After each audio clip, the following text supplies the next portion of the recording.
2015, you were divorced, you separated your property. She paid the premiums from 2012 to 2015, and then she threw the policy in the trash. Okay. She got rid of it, and you took it over, and she had no interest in that policy, and if you, heaven forbid, keeled over in the street and died, she would get nothing. Yes.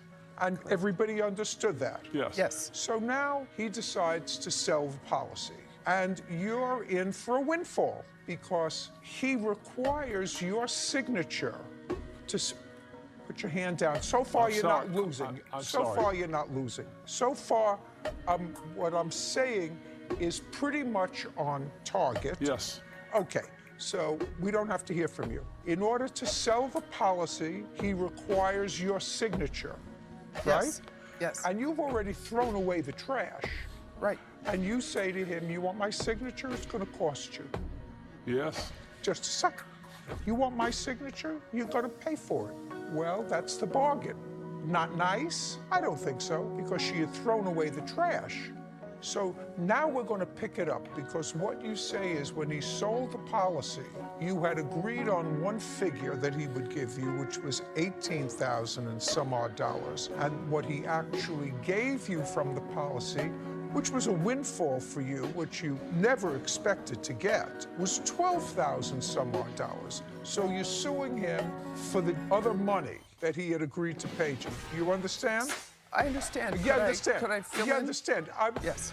You have to understand, you're in a very unsympathetic position. Okay. You may be right, but what you did was say to him, listen, I threw this away, you took it over, I didn't expect anything, I knew you were going to change the beneficiary to your 5 children, and now, because of some technicality, you need my signature to sign off, so you're going to give me money.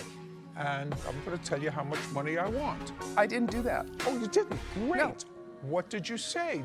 Now, at that point, when he said, I need your signature, and you said, it's going to cost you, how much did you tell him it was going to cost him? I actually said, there was another letter before that, back in August, that he emailed me and asked me to type out, retype, and sign that was asking me to testify as the original writing agent that... Listen, do me a favor.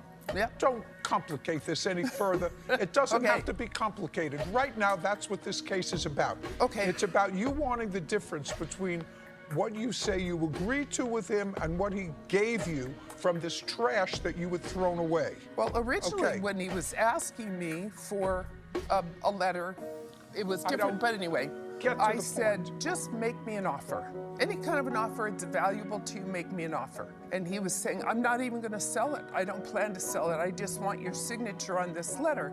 I said, I don't think that's true. We talked for half an hour, and I convinced him that he could get tens of thousands of dollars by selling the policy, and he kept saying, no, I'm not going to. You're convincing an insurance salesman, because that's what he does for a living. He doesn't. He sells health insurance. Just a second. You convincing a guy who sells insurance that he would be better off to sell the policy? Yes. And give you a couple of bucks. And I said, just make me an offer. And give you a couple of bucks. Yeah. Make an offer. That's all I said. Whatever. Make me an offer. Just a second. And what did he say? No. So he said no. So he gave you a gift of $12,000? No, that was later. I didn't know any money was coming. Get to later. Okay. I Get did not to later. actually... I'm not interested in before. I'm interested in the conversation you had. In the conversation, about... we never had a figure. In the conversation, no figure to me was ever stated. Is that what you're saying, that no figure was ever stated? In the conversations, yes. I want you to get to the point where a figure was stated.